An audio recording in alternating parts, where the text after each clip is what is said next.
guys. I just need to say, this is one of the funnest interviews I've ever done in my life. Man. I'm not lying to y'all, bro. Thank you. I'm telling you, this is why I should have been Puerto Rican, bro. This is why. ¿Y qué está pasando? Y él dice, es que torneo dispositivo. Y yo, ¿qué? ¿Te gusta? Bueno, la analítica o la información te gusta. Bueno, con la analítica la gente no tiene que pensar tanto, ¿entiendes? Ya lo del baseball sense y todo eso, eso ya pues lo estás tirando a la borda. Hermano, yo no quería firmar porque lo que ellos me estaban ofreciendo era, tú lo acabas de decir, $10,000, pero no me querían pagar mi educación. Wow. Y yo lo que le decía a ellos, oye, olvídense de darme bonos, paguen mi educación, porque yo quería que mi educación estuviera pagada. No olviden que hay que pensar, hay que estar delante. Si ellos te están trayendo una mente y tú pones la tuya a funcionar, son dos mentes trabajando, eres más fuerte. Y me dice ayer, oye cabrón, ¿verdad que voy a hablar ya ayer? No te pares a batear, salte de ahí que esto está bien rico. 2017, eso siempre se me va a quedar.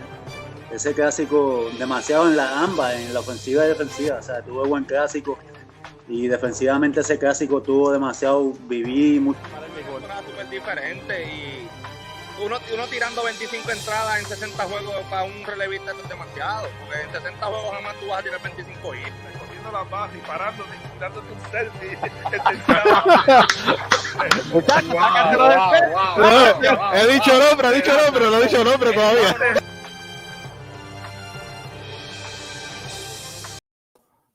Saludos mi gente y bienvenido a otro programa más de Me Gustan Los Deportes junto a Baerga y sus amigos. Este es su amigo de siempre, Arnold Palillito Santiago, dándole la bienvenida a todos ustedes. Si nos estás viendo por Facebook, dale share a este programa que tenemos hoy. Mire, otra entrevista de las que a usted le gusta y este es del Salón de la Fama. Tenemos eso aquí otra vez. A usted le gusta esas del Salón de la Fama. Le tenemos una para ustedes especial. Si nos está viendo por YouTube, déjenle saber a todo el mundo, pase el link a todo el mundo, suscríbase si no se ha suscrito todavía, prenda la campanita para que usted disfrute siempre que nos vayamos en vivo por aquí, por nuestro canal de YouTube. Así que mire, sin más preámbulo, vamos a darle la bienvenida a mi partner del estudio, el ex Grandes Ligas, Carlos Baerga. Saludito, Carlos. Saludito, Palillito, y saludito a toda la gente que está conectada con nosotros. Qué bendición Dios nos da de poder conectarnos y poder llevarle lo mejor, lo que nos encanta a todos. Historias de grandes peloteros de nuestra Grandes Ligas, Salón de la Fama como el que tenemos en el día de hoy, donde vamos a ver su historia y no, la gloria ya todo el mundo la sabe. Es la historia de cómo pudo llegar hasta allá y muchas cosas más aquí en Me Gustan Los Deportes. Bueno, así que ya lo sabe, esto es una excusa perfecta para que usted saque su bolsita de tostito, busque su salsa de tostito, la preferida de ustedes, la de queso, la original, o como la familia mía, mi esposa y mis hijas, que nos gusta la de aguacate con pique, pero la cosa es que usted tiene que tener su salsa tostito y su bolsita tostito, porque ese es, mire, el matrimonio perfecto para que usted tenga la excusa perfecta para ver a Me Gusta Los Deportes a través de las redes sociales. También, si usted está en Puerto Rico y tiene un plan médico y no lo está tratando muy bien, es más, lo trata como si usted fuera un quinto abridor en vez de un primer abridor. Si usted está buscando un plan médico en Puerto Rico y no lo tiene, mire, Baerga tiene el tuyo ya. Es First Medical el plan que te da más, por eso es el plan directo mejor de nuestro Puerto Rico. Con solo 69.21 tienes una amplia red de proveedores con un 100% de hospitales, beneficios en farmacias, visión dental y seguro te vira. Cero copago en los Metro Pavía Health System y Metro Pavía Clinic. Llama ahora al 888-801-0801 y suscríbete online a firstmedicalpr.com. La bandera de salud de Puerto Rico, First Medical. Y recuerde, para los que nos están preguntando en Facebook, ¿dónde se ve? En la página de Carlos Baerga se estaba viendo. Si usted no lo está viendo ahí de casualidad, pues nada, se queda aquí con nosotros en YouTube, porque a veces usted sabe que los problemas técnicos, Baerga, llegan a todos los lugares. Sí, sí. Pero Baerga, en la entrevista que ya vamos con ella ahora mismo, el Hall of Famer, este, señores, para que usted sepa de los pocos Hall of Famers que firmó para jugar campo corto y terminó siendo lanzador en las Grandes Ligas y siendo uno de los mejores, Baerga, en lo que hizo en las Grandes Ligas. De verdad que tuve la oportunidad de jugar con él en el 2009 y de verdad que fue impresionante cómo su preparación antes, después del juego, y cómo podía sacar de out sin tirar más de 92 millas. Era lo impresionante. No sacar de out, cerrar el partido, que Palillito y yo hemos hablado lo que hay que tener sangre para cerrar una novena entrada. Bueno, así que, señores, si usted no sabe a quién vamos a estar entrevistando en la noche de hoy, aquí tiene un lado. The Padre bullpen is the closer. There is Trevor Hoffman. And that's it. Well, here we go. Trevor Hoffman coming on. The bells are ringing here at the Q's. Trevor goes for his 300th career save.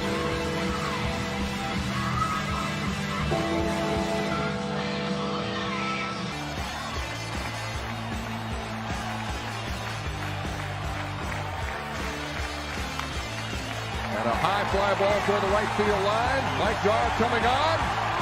And Trevor Hoffman has his 300th career save. On the ground, Counsell. And there it is! Trevor Hoffman!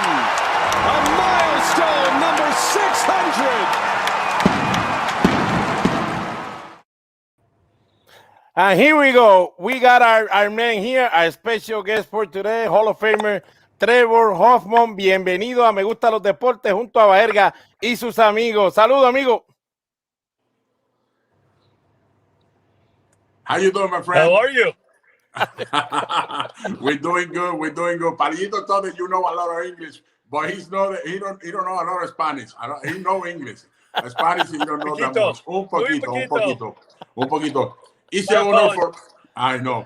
It's an honor for us to have you here, man. Yeah, you know, when I talk about you, I talk very highly. I had the opportunity to play with you in 1999, and I was something special. It was for a little time because then I got traded back to Cleveland. But you know what? Watching you come to in the 980 was something special. And then your career, you know, show everybody, you know, what kind of pitcher you was, you know, the heart that you have. And today we're going to talk about that. Where you born, brother? Well, I'll be honest with you. Getting a chance to see that beautiful video that you put together reminds me, and I wish that I could have gone from my 300 save to 600 save that fast, but it wasn't in a matter of 2 seconds. It was a lot of work, and I was fortunate to have a tremendous teammates like you, Carlos, on my side, and to help me through the ups and downs of this big league game and this big league lifestyle. And I very much appreciate you as a teammate, and thank you for all the lessons that I learned from you. Thank you. All right. So, Trevor, wait, I mean, you were born in California, you say? I was. Orange County, California, just right down the street from Disneyland. You were already living Disneyland. I mean, growing up. I know.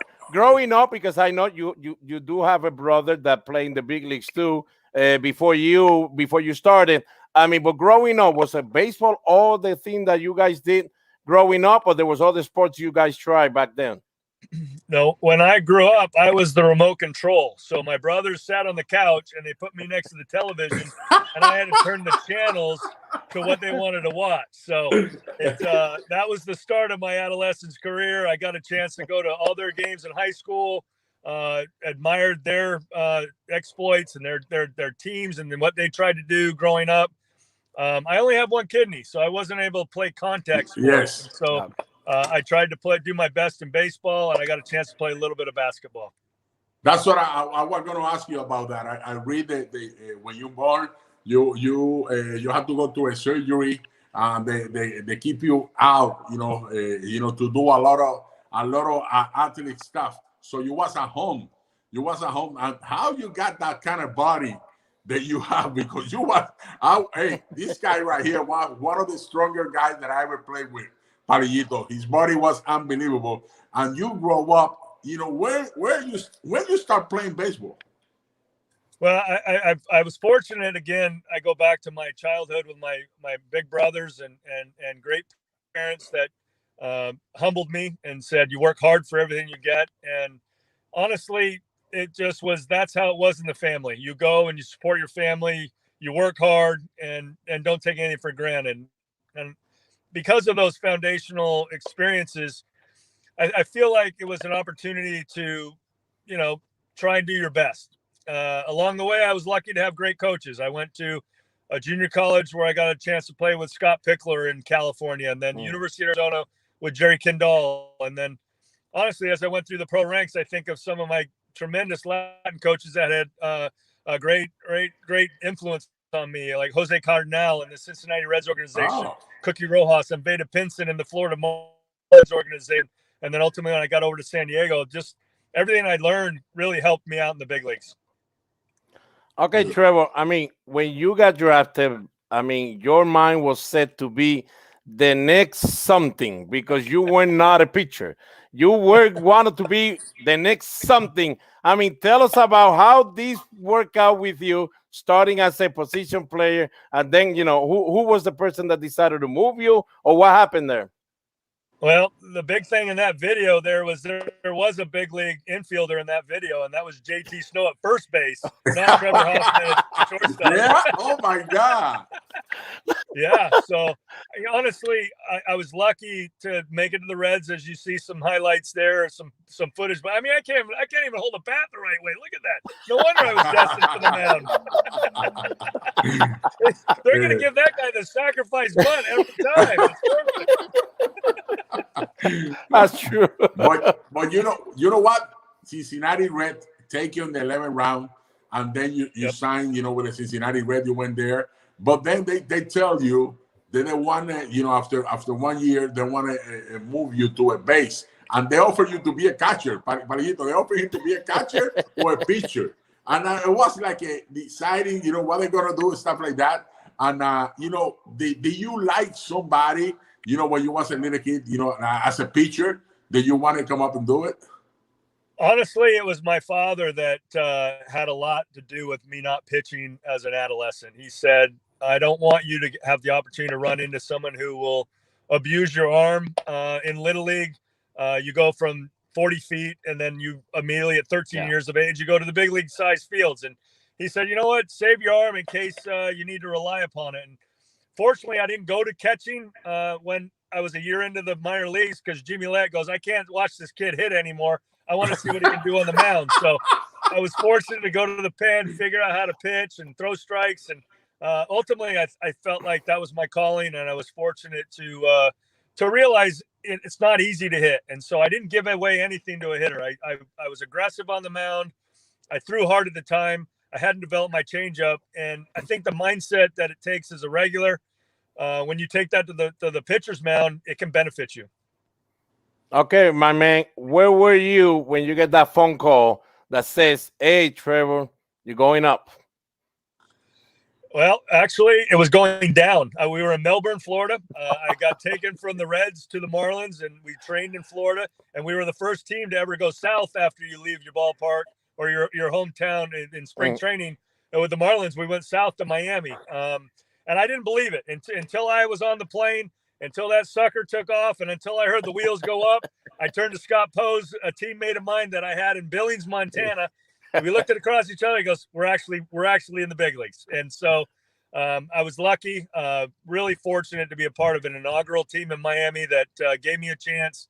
Again, like I mentioned, Cookie and Veda, part of that coaching staff, but Marcel Latchman or Renee Latchman were brothers, and they were manager and pitching coach. And they really gave me an opportunity. And it was an opportunity because we were a bunch of misfits from other organizations trying to come together. And it worked out for a young kid that really didn't know a lot about pitching at the time, but was getting an opportunity at the highest level to learn, to be aggressive, to be a part. And I'm very fortunate to learn from a great veteran at the time, and Brian Harvey. Brian Harvey was my mentor in Florida. I got a chance to know what it was like to go out and pitch with your hair on fire in the Cincinnati organization with Rob Dibble, Norm Charlotte, and Randy Myers. And I'm going, hey, man, I got both ends here. I got guys that got hair on fire, and I got the most easygoing country guy in the world. Maybe there's a fit for a guy in the middle, so it worked out okay. I was going to ask you about that, because I read that Brian Harvey was the guy that, you know, that teach you how to close game and stuff like that. Brian Harvey pitched in Puerto Rico. I think that he won the MVP. Yeah, Palillito? Yeah. He was the MVP in Puerto Rico, and the league in Puerto Rico. He was nasty. Oh my God! I never seen anybody with that split finger. He always put a softball in between. You remember? He put a softball like that, and he walked like that the whole day. We are both in there. Wow, I never see a split so nasty like that one. He was a special guy that we played with. It was nasty, but it was hard nasty. I mean, he had 95 on the Heat, but his split was 92 and then dropped off like a changeup. I'm like, no wonder nobody can hit it. And then he got that Chu Manchu face. Yeah. He played with us in Puerto Rico, man. He was special. Yep. Very special guy. That was special. Then you went from to be a starter, you went to be a closer. You know, after that, in 29 appearances, you got the first 2 saves in there, and it was a great experience. But then you got traded to San Diego. How you when you get that trade? Because sometimes, you know, us as a player, we want to stay with the team that sign us, or they give us the opportunity to come up to the big leagues. How you got that trade? Hey, man, who in the right mind wants to leave Miami when they are going bananas for the Marlins, and you're getting a rental car to drive around for free? Why would you want to go to San Diego where they're booing you before you get there? And they're tearing the team down. It's like, what's going on here? So I was lucky that, and I was told, and you mentioned my older brother, Glenn. Glenn goes, hey, this is going to be a big opportunity for you because you're going to have a chance to go on and learn on the job what it means to be a professional. You go out, you work hard every day. You're going to take your lumps. It's not going to be easy, but you're not going to be expected to succeed to the level that you were going to be expected to in Miami right now.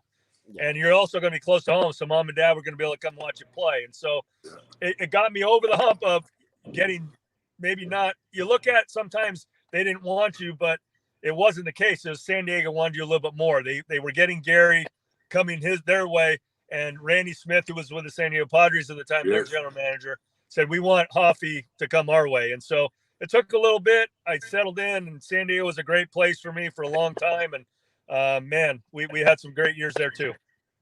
And we could see now that I think that's your first save with the Padres, if I'm not mistaken, in whatever year that was. Because I was 93. Because I remember the Marlins and all that, but I think it worked out pretty great for you, Hoff. I mean, they took the time with you in San Diego. Maybe in Miami they were trying to push you because they were trying to build something there quick, like they did, and then all of a sudden they exploded and sent everybody back home quick. So I think that was great. But I mean, tell us a little bit about your transformation, because when you were with the Marlins, I mean, you had a good fastball. I mean, so you were leaving with that fastball, and all of a sudden you go to San Diego, you stay there for a little while with that fastball, but you develop another pitch that it became your trademark, the same way Mariano Rivera became the cutter, his trademark. Yeah, it was kind of out of necessity, and unfortunately, it was something I did to myself.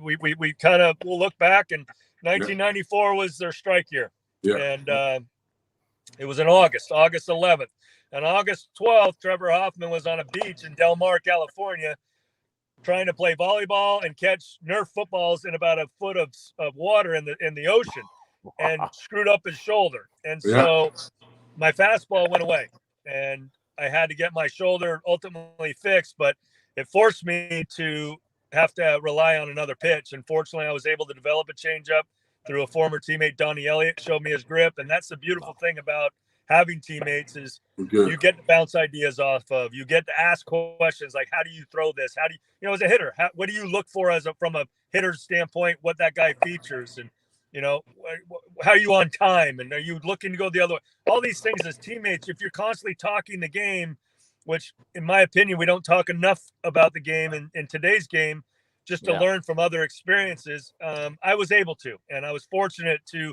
develop. And the two gentlemen we talked about earlier, Rob Dibble and the other two, Norm Charlton and Randy Myers in Cincinnati, all had out pitches. Brian Harvey had an out pitch.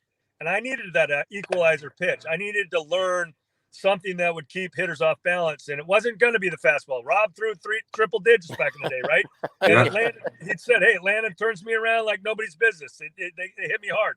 Yeah. I needed to do something other than just fastball, even though I had good location. And the changeup was the equalizer pitch that I came up with, and it allowed me to have some success in the game.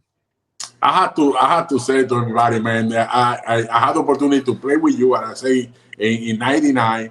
And when I watch you, I say, how he do it day in and day out. This guy, you know why he do it? Palillito, he was the first one at the ballpark. He was the last one to leave the ballpark.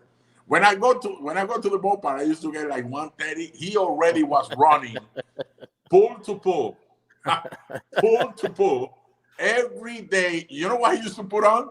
A nurse uniform. He never put a shorts and a nurse uniform, and he was running every day in there to maintain himself. And you did something, in the big leagues that is very special, because when you see the closers, there are not too many closers, so they throw 90, 91, 92. They all go up, like that, and that changed everybody. I had somebody here today that he tell me in the afternoon. I said, please, Carlos, tell him that he can show us how he grabbed the changeup. How you grab it. And you know what? It was more of a palm ball than anything else. But honestly, it isn't necessarily the grip. It's the belief in how to throw the pitch. It's whatever's comfortable in your hand. But if you have the ability to make the pitch look like it's a fastball and it come out 10, 12, and in my good fortune at the heyday, it was about a 15-mile-an-hour difference. But if you see heater arm speed, it's hard to hit. There aren't a lot of guys in the game even today that are going to be comfortable that front to back part of the strike zone that they're not going to see. And again, I was lucky. I was kind of a worker bee. That's kind of what I needed to do to stay healthy. But hey, I would have loved to have been able to rear back and throw 95 my whole career. I would have loved to have Mariano's cutter, because he had one pitch for crying out loud and dominated the game. But I prided myself on being able to go do it every day. And I'm pretty sure that last out felt good against the Atlanta. Because Atlanta was always beating you guys up pretty well, and a lot of other teams too. So it was pretty good to see you beating the Atlanta Braves at least for once. And I remember Baerga, I was playing with Javi Lopez back home in the Winter League, and I had to enjoy that one with him. He didn't like that one that much. But Hoff, it was great that you're talking about, at least for young kids that are here, even parents that are around here watching this interview, because I remember Rob Devo. You mentioned Rob Devo. He used to be triple digits. And when he got hurt, he went back to Puerto Rico and played with me in Ponce in the Winter League. He couldn't do it. He couldn't get people out without his stuff. And I'm talking, it was shocking. He was shocking. Rob, if you're listening, don't get mad. It was shocking because he used to cry. Literally, I used to give him a drive home after the games, and he would be like, I can't get people out with just trying to slider, trying to move my fastball. He just couldn't do it. And see you now and telling us about the story, because one thing is hearing about it, the other one is hearing it from your mouth, literally. That you got hurt, you had to reinvent it yourself. Tell people how tough that is, because people really think it's easy to say, okay, I don't have my fastball, well, I'll develop a new one, and that's it, we're done. You don't just develop a pitch in the big leagues to get people out. No. It's just not normal. And what you talk about, Rob, it's not, his passion for the game is second to none. Let's say that right now. Rob Dibble loved the game of baseball. He gets a little bit misread because there are moments on the field where he kind of would lose a little bit, but he was a great teammate. Yeah. He played the game the right way, and he wanted to compete at the highest level. And it hurt him deep when he wasn't able to do the things that he wanted to do to help the team win. It wasn't so much him. It was he wanted to be a great teammate. And when those things don't happen, they don't line up. It's sometimes as an athlete, it's hard to make those adjustments. So, we're lucky to play the game at the highest level. And sometimes when our skills diminish, because, hey, Father Time doesn't care. He doesn't care. He's coming to get you at some point. He's still unbeating. He's still unbeating. Yeah. Trevor, I want to ask you something. We've been watching the games. Me and Palillito, we watch the game every day. And, to prepare to do a show every night. After this show, we're going to do another show later on. So, how difficult is to pitch the 9 innings? Because it's no easy.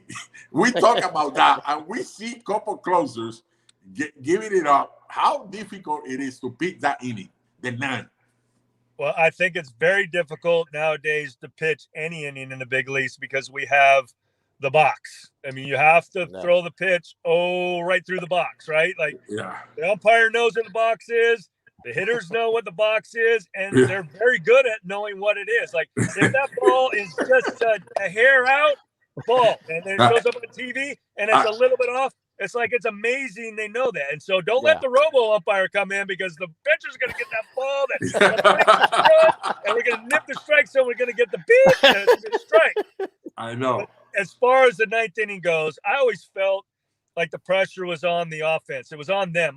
We have the lead, and I'm going to apply the pressure to force you guys to maybe swing at something you don't want. I'm going to be aggressive with my 86-mile-an-hour fastball, right? And I'm going to get strike one. I'm going to try and get strike one. And if you're not quite ready, like it was beautiful, the intro you showed Moise Alou, right? Mo the next night hits the ball first pitch like 495 feet out of the field. You have it, Palillito. You have it. I did. No, that was in the intro, because I mean, I don't want to make up Moises, our buddy. No, you don't want to get Mo mad at you. I agree. Good move.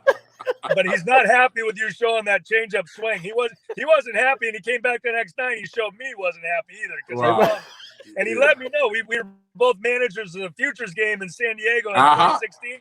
He said, "I win, you buy me dinner." I still owe him dinner. I'm running from Mo right now. So that being said, the ninth inning is all about trying to be aggressive, no matter what you have, and understand you're trying to apply the pressure to the hitter. I mean, Trevor, it's nice that you talk about it, and we always talk about it, Baerga, because fans, of course, they're like, anybody could pitch the ninth inning. You know how analytic, sabermetric, I say, I'm sorry, not everybody could pitch the ninth inning. I mean, just because we've seen it, we've been there, even minor leagues, not everybody could pitch the ninth inning. I mean, it's just how it is.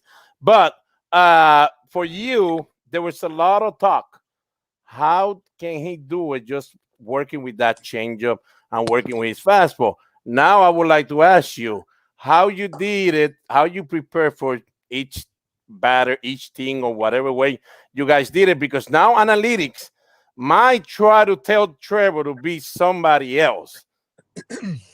Honestly, I was lucky that I had a manager in Bruce Bochy who we had great communication. He knew where I stood on my health that particular day, and I knew how he was going to use me. Tony La Russa used Dennis Eckersley in a 1-inning stint for the bulk of his secondary career, we'll say. And I think Boch took a little page out of that and said, "Hey, I'm going to use you. I'm going to ride you 4 or 5 days in a row if I can. You monitor your pitches, but you got to be honest with me if you're not ready to go." And so I was lucky to have a communication line of communication with my manager, and vice versa. And so it's all about trying to be as efficient as possible. It's knowing yourself. It's knowing who's hot. Like, the analytics are a little more in depth, but I still have to be myself. I still have to pitch to my strengths versus a hitter's weakness. And if they match up strength, so be it. Here we go. Let's go do it. But I want to know who's hot. And if I go into the ninth inning and have a little wiggle room, and some guy's going to lead off the inning who's batting 500 coming out of Colorado, hey, maybe I'll be a little more careful with him. I'll go after the next guy who might not be hitting as great. And so it's just kind of the gamesmanship that you're looking for. That's true. That's true. Brother, when you made the first All-Star game, that's the most special. You made 7, so the people know. He made 7 All-Star games. But the first one, you can tell us, when they mention your name and you went to the line, what it went through your mind? Hey, man, all I want to do is make sure Mom saw I said, "Hi, Mom," because I felt like that was the first time I was on television, even though I'd been in the big leagues for 5 years. I wanted to make sure Mom knew I was thinking of her. So that first and foremost is always, "Hi, Mom." But honestly, I just, you don't realize until you're there, like, you pinch yourself. You're almost like, I don't know if I belong amongst the greats in the game right now. And I'm very lucky. I pinched myself, but like, hey, now we got to go play. And so I was blessed to be a part of it, of the 7 that you mentioned, Carlos. And man, it's an experience. It goes like, talk about going from 300 to 600 saves that you did in your intro.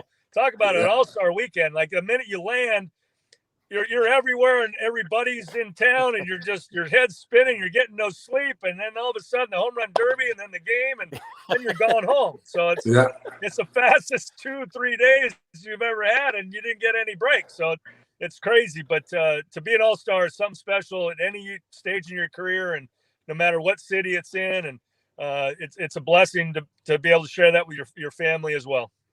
So you were there 7 times, so people know. How many of those the National League won? Because you weren't able to really close games because the American League was beating you guys out all the time, looks like.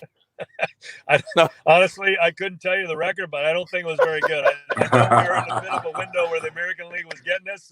Nope. Hey, but do you remember anything about that All-Star game in Milwaukee that ended up in a tie? I mean, do you guys were telling each other? Do you guys were telling each other, this is not looking good, guys? We're in the, I don't know. I don't think we're running out of players. Well, honestly, I felt like it was a win because we tied. You know, we lost so many in a row. It's like, hey, we tied. We're getting better. Honestly, it's the home run derby. I remember Sammy hitting one over the scoreboard in center field. Yeah. It was like some of the balls that were being hit and just the atmosphere. But I knew that we were running out of players, and it just probably was going to end up in a tie. The one All-Star game I do remember was in '99 in Boston when they announced the All-Century team.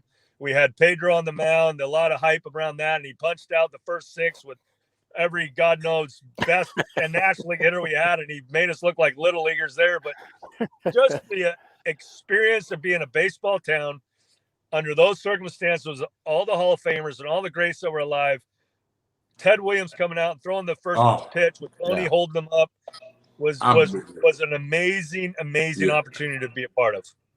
So you wasn't I think you wasn't the best ones on the best All-Star games.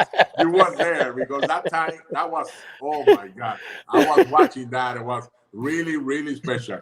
My friend, in 1989, you broke the record, Mark Davis. I had the opportunity to win in spring training with him, and I saw that when he got the 45, and you break that record right there. How you feel to make the San Diego Padres record for the save? Well, I was happy because I knew the man. I know Mark, and I know what kind of teammate he was, and I knew how his teammates felt about him. And so to have the opportunity to match and pass somebody that was so revered in the Padres organization, somebody that cared about his craft and won the Cy Young doing it in a San Diego Padre uniform really meant a lot to me. And so I felt like it was a bit of a passing of the baton in the moment, and kind of the start of saying, hey, you might be okay at doing this sort of thing. Keep your head down, keep doing what you're doing, and don't look up. And, I was fortunate to be able to do that. Mark was a great teammate and a great player. Okay, I got here the last save that you got with the Padres. I mean, that I remember I think it was broadcast everywhere when you came to do this one. I mean, by then, I guess you already knew that if I won 600, it's not going to be with the Padres. It's probably going to be with another uniform. How tough was that for you after this game? Because you still do your job like you always do. But after this game, maybe when you are with your family or sitting down somewhere thinking that, if I make the 600 club, it's going to be with a different uniform. Yeah, I don't think you ever really want to move from where you're comfortable. And honestly, I didn't necessarily think that far. Sometimes in the game of baseball, if you start to try and play things out like how they're going to play out, that's when you get bit. And so obviously I would have loved to have finished my career in San Diego, but I was fortunate to gain his experience to what it was to be like as a Milwaukee Brewer, and to be able to get 600 as a Brewer was something very special and something I share with that community. And so I was lucky to have the best of both worlds in my eyes. Not everybody gets to write the script that they want, and it is what it is in this game, in this business. I was very aware of it, that sometimes your time might run out somewhere, and so I just kind of go back to saying, hey, I was lucky to be able to experience it in 2 different places. What you were thinking here, man? What you were thinking, Trevor? Come on, tell us what you were thinking. I was saying hit it to Craig Counsell beginning with to get this double play right there. And then I got one more out, and I'm going, you know what? You guys don't understand because you're going to come over here and you're going to pick up that 250-pound fat ass that's way heavier than you think. Oh my God, that was something. That's one of the biggest moments in a career for anybody. You know, to finish it up, breaking records like the way you did. You want the first one to get the 500, Palillito. And he was the first one to get the 600 in the big leagues. So I want everybody to know that. This guy right here still have the major league records. Look at this. 50 times 20 save, 14 times 30 save, and 9 times over 40 save. He still have that record in the big leagues. I know that Mariano Rivera went through, you know, and I got 645 or something like that. I think 35, something like that. He went over like that. But, you know, you did something that not too many closers did.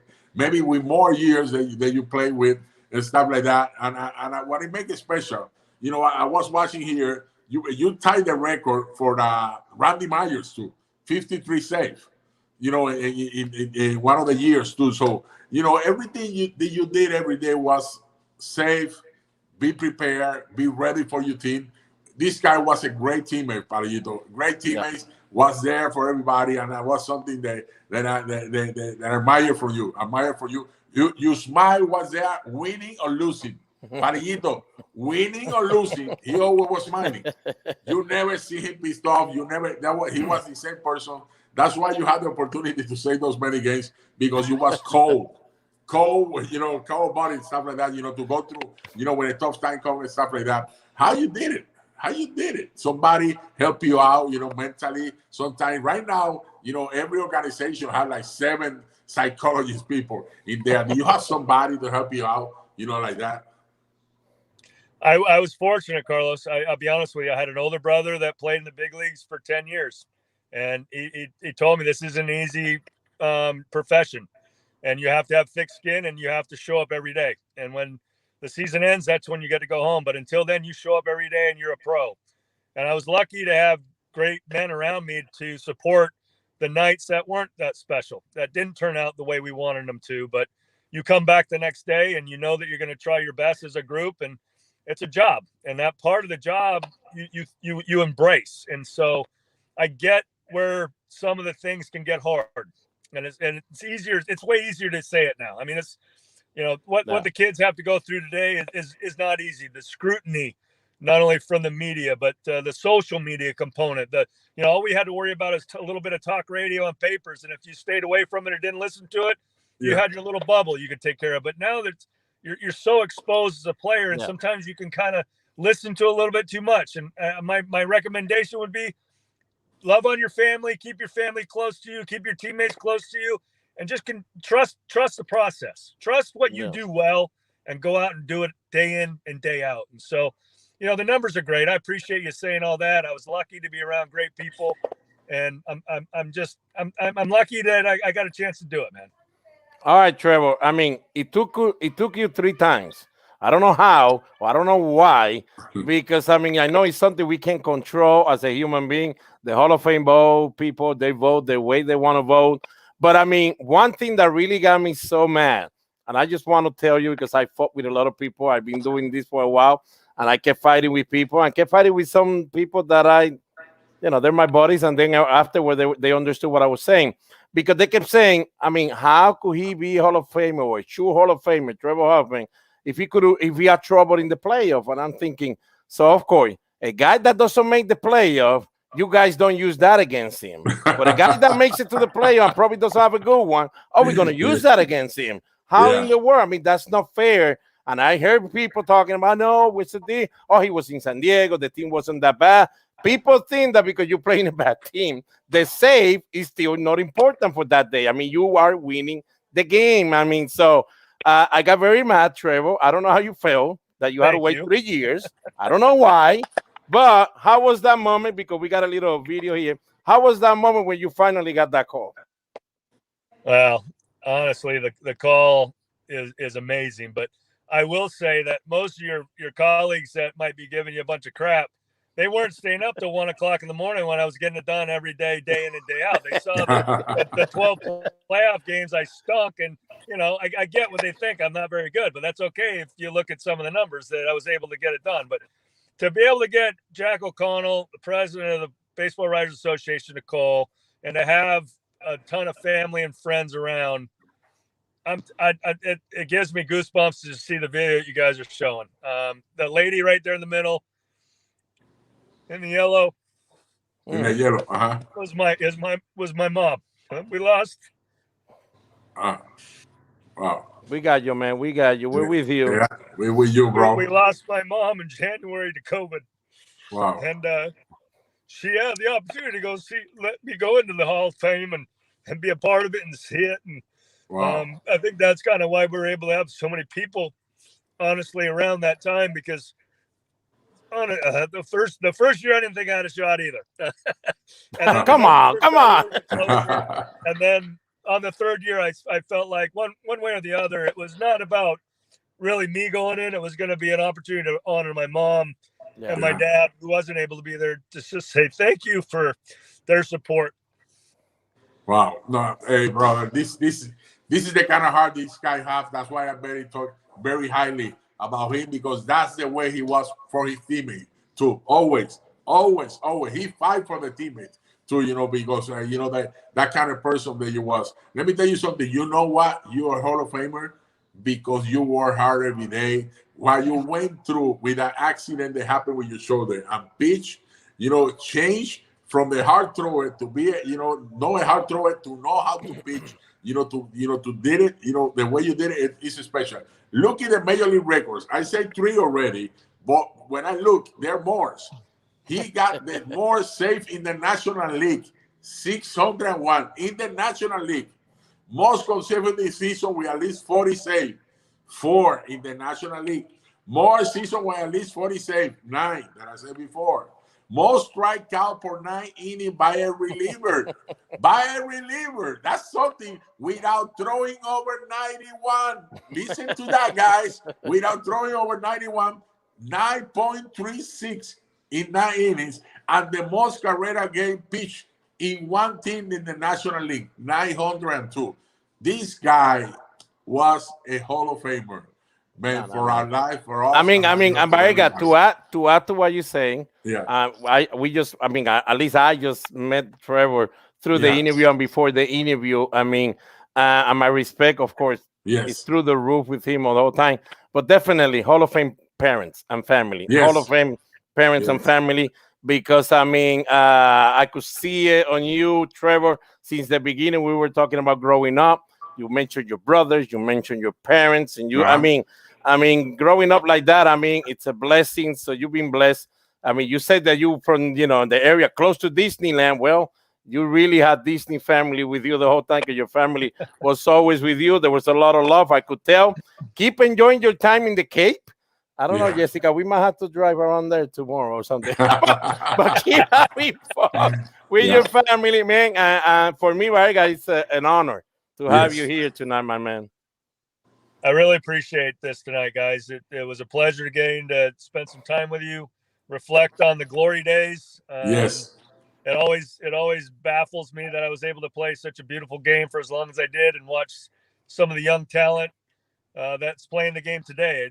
I just don't know how I was able to be a part of that at times, but the time that we played was special. We had great moments. We had great teammates, and I love the game. And I know that it's a game meant to be played by the youth, and it's about the player today. And I'm super excited. The state of our game, it's continually getting better. The players are getting better. Just hope we can all embrace it. Awesome. Trevor, when the Major League Baseball announce every year the National League best reliever, the trophy is on the name of Trevor Hoffman. How do you feel about that? It's incredible to know in perpetuity that your name's going to be a part of an award, especially next to Mariano, who represents the American League award. It's special. It's validation for a career that you spent trying to do the right thing, to respect the game, to go hard at it, and know that there's guys chasing you, that want to be a part of that. And there's great closers in the game now with Craig Kimbrell coming along. Yeah. And Kenley Jansen with the Dodgers. These guys are tremendous closers in the game, not to mention some of the younger guys that have tremendous stuff. But over time and longevity, that's part of it as well. So I enjoy watching the next generation. I enjoy the way they go about their business. And I know how hard it is. It's not an easy thing what they're doing. Well, I mean, I don't have nothing else for Trevor. I mean, this is amazing. Great. Baerga, take it over. You say bye to Trevor. Brother, I want to say God bless you. God bless you and your family. And let me say to everybody, he's in Boston right now because I think he's going to be a grandpa. You're going to be in the next couple of days? No. Okay. I hope not. You know something I don't know. So yeah, he's in Boston with his son and stuff like that. But nothing. God bless you. All the best for you, my friend. And you know what? Thank you. Thank you for being here with us, with the Puerto Rico people and people all over the place that we have. I do appreciate it. You're a great ambassador for your country, Carlos. You were a great ambassador for all the teams you played for. I'm actually in the Cape Cod watching my youngest son play for the YD Red Sox in Cape Cod. That's why we're here. So it's a blessing to be able to watch my kid carry on the tradition of playing baseball and having a good time with it. And man, it's a good time. I appreciate you having me on tonight. All right, my man. Thank you. Have a good night and God bless you, my man. God bless, guys. God bless. Thank you. Bueno, señores, ahí teníamos a Trevor Hoffman, el segundo mejor cerrador de la historia ya, señores, del béisbol de las Grandes Ligas, y podemos añadir del mundo, porque en sí en Japón nadie cerraba juegos como lo ha hecho Mariano y Trevor Hoffman tampoco. Así que, señores, espero que hayan disfrutado esto, ¿verdad? Que sepan quién es Trevor Hoffman, porque mucha gente se queda con lo de Mariano, pero Mariano estaba con los Yankees y Trevor que estaba con San Diego, pues tú sabes, necesitaba, ¿verdad? Ese empuje de la gente, que la gente supiera, y como él dijo, Baerga, los juegos se acaban a las 11, 12 de la noche, pues claro, usted no veía a Trevor Hoffman, pero salvar un juego, Baerga, que es lo que yo siempre digo, a mí no me importa si tu equipo tiene 40 victorias y 60 derrotas, si el juego que viene hoy está para salvarse, el juego significa algo, el juego que tú tienes que dar 3 outs importantes, no es que porque tú seas San Diego, pues cualquier out es cualquiera. Palillito, de verdad que este hombre tenía una sangre fría, iba a la loma todos los días, cuando tenía que usarlo nunca lo vi decir que no, nunca me duele el brazo, estoy aquí para ayudar, y él tiene todos los récords de la Nacional, todos los récords de la Nacional los tiene él, de un cerrador. Mariano Rivera, aquí mismo lo estoy viendo, lo tiene en la Americana. De verdad que es impresionante, el 1 y 2, por eso los dos son los trofeos. Y creo, Baerga, si no me equivoco, si lo tienes por ahí, si no me equivoco, yo creo que él tiene récord de más juegos terminados. Yo creo que son 856. Algo así, en la Nacional también él tiene ese récord. Tiene récord de Most Carries Against Pitch with One Team, que es 902. No, este hombre tiene todos los récords de la Nacional. Salvado en la Nacional, 601. Se hizo con 20 salvados, con 30 salvados, 14 y con sobre 49. De verdad que impresionante. Salvó 14 años consecutivos, 30 juegos. No, te digo, el tipo, señores, si usted lo llegó a ver jugar, pues ya usted sabe lo que era, pero los jovencitos, eso, mire, pues búsquelo por ahí y miren lo que él vivió por irse a jugar voleibol en la playa y robar la pita un rato. Se terminó lastimando el hombro por completo.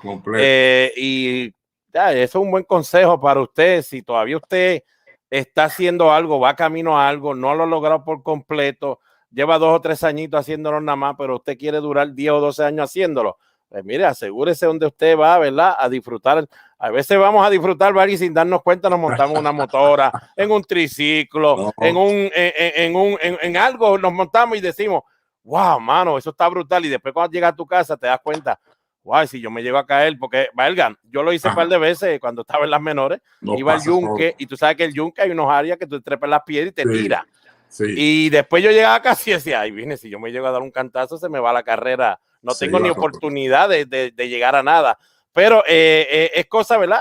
Que consejos que le estamos dando, y lógico, pues, vemos los padres que tuvo, definitivamente, señores. No llora por llorar, no llora porque fue un mal hijo, sino porque él sabe la situación, lo que eran sus padres, su papá y su mamá para ellos en esa familia, y lógico, perderlo por COVID, Baerga, que no es una enfermedad que ella tenía o algo, sino es algo que de momento llegó más fuerte todavía, así que nuestras oraciones con esa familia. Impresionante su carrera, algo único, su corazón, como le dije a ustedes, impresionante. Oye, 2.87 de efectividad en su carrera, 1.137 ponches, 601 juegos salvados y sin tirar sobre 90 millas, salvar todos esos juegos. Cuando hay buenos bateadores en Grandes Ligas, por eso le digo, no es tirar duro, es tener corazón y saber lanzar la oportunidad que te dan. Palillito, hay que dejarle saber a la gente. Mañana vamos a tener por aquí mismo, vamos a tener a Kenny Lofton. Kenny Lofton, compañero mío de Cleveland, va a estar con nosotros mañana y de verdad que vamos a disfrutar de la carrera. Van a escuchar la historia de él del principio. No fue fácil su carrera, no fue fácil cuando era pequeño, cómo poder desarrollar. Y lo de Trevor, Palillito, lo que él te dijo, él le dio para que la gente sepa por aquí. Déjeme buscarlo por aquí porque esto es bien importante. Un riñón, señores, tenía un riñón cuando estaba creciendo, por si acaso, que fue lo que él dijo, que no pudo, su familia no lo dejó jugar deportes de contacto, de mucho contacto, porque pues con un solo riñón, usted se imagina, señores, que uno se le daña ese, pues entonces la cosa era bien difícil para él. A él le dio un arterial block, un de esto arterial, y eso le dañó el riñón, y él estuvo, cuando pequeño no hacía nada. O sea, él estaba completamente fuera. De verdad que qué clase de presentación esta noche para ustedes, y de verdad espero que la hayan disfrutado especial. De verdad, Trevor Hoffman. Bueno, señores, pues nada, a las 10:30 vamos a estar con ustedes otra vez en Instagram para entonces tener con nosotros Ismael Valdés, ¿verdad? El ex Grandes Ligas mexicano que trabaja con ESPN, que fue lanzador. Ismael Valdés, que vamos a estar hablando de unos temitas que yo sé que a usted le va a gustar un montón, y lógico, poniéndolos al día ustedes con lo que está pasando, porque con la entrevista, acuérdense, cuando nosotros hacemos entrevistas no puedo mirar quién está ganando, quién está perdiendo, no puedo saber nada. Ahora mismo yo no sé nada ni lo que está pasando ahora mismo. Así que gracias a todos los que se conectaron, que yo sé que por primera vez, pues ya saben, vamos a estar en YouTube, por lo menos por esta semana completa, esté pendiente a YouTube y a las redes sociales de nosotros para que usted esté al día con todo esto, pero tan pronto se acabe esta, también Baerga va a poner este link en la página de Carlos Baerga en Facebook también para que usted lo pueda ver por allá, el que no lo. Así que si ve a alguien después de esto, le puede decir, mira, si no lo consigue en YouTube, vete a la página de Carlos Baerga en Facebook, el link ya Baerga lo debe tener allí puesto con los muchachos. Lo puse desde el principio, Palillito. Pues ya lo sabes. Lo fui a YouTube, le di copy y lo puse. Eso es lo que debe hacer toda la gente aquí, Ricardo y todo el mundo. Cójalo, póngalos en su página para que usted vea que nos ayudamos y llegamos a más gente todavía. Pues si nos ayudan, esto va a ser una explosión. Ahí estamos, señora. Así que Baerga, nada. Nos vemos ahorita a las 10:30. Me Gustan Los Deportes en Instagram, en el en vivo. Gracias por el apoyo. Gracias también a Tostito, ¿verdad? Que es nuestra excusa perfecta para ver este show. Y Baerga, el plan médico también eso es así. El plan que te da más es First Medical. Sabes que el plan de la Valera de Salud de Puerto Rico es para ti y para tu familia. Dios me lo bendiga a todos. Dios lo bendiga. Mira, mami, se me cayó el diente. Se le cayó el diente. Quien nos conoce sabe que aquí en Puerto Rico todo se festeja. Celebramos la llegada, 5 de mayo, las tradiciones de otros y claro, nuestras victorias. Por algo somos uno de los países más felices del mundo. Tostitos, cualquier excusa es buena.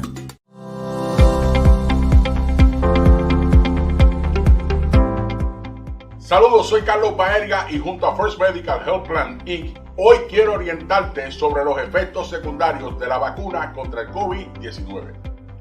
De acuerdo con lo que se conoce acerca del COVID-19, los expertos recomiendan vacunarte, ya que esto podría evitar que te enfermes gravemente, incluso si te contagias del COVID-19. Las vacunas ayudarán al sistema inmune para que estés en condiciones de combatir el virus si te ves expuesto al mismo. Esta acción también puede proteger a las personas a tu alrededor, en especial aquellas con mayor riesgo de enfermarse gravemente. Es posible que experimentes efectos secundarios luego de la administración de la vacuna, las cuales son signos normales de que tu cuerpo está generando protección. Estos deberían desaparecer al cabo de pocos días e incluyen dolor e hinchazón en el brazo donde recibiste la vacuna inyectable y en el resto del cuerpo, fiebre, escalofríos, cansancio y dolor de cabeza. Si nota que estos efectos empeoran, consulta a tu médico. Para más información, acceda a nuestra página electrónica www.firstmedicalpr.com. Búscanos en las redes sociales como First Medical Health Plan Inc. y danos like o follow. First Medical, el plan que te da más, está comprometido con tu salud y te informa sobre los efectos secundarios de la vacuna contra el COVID-19.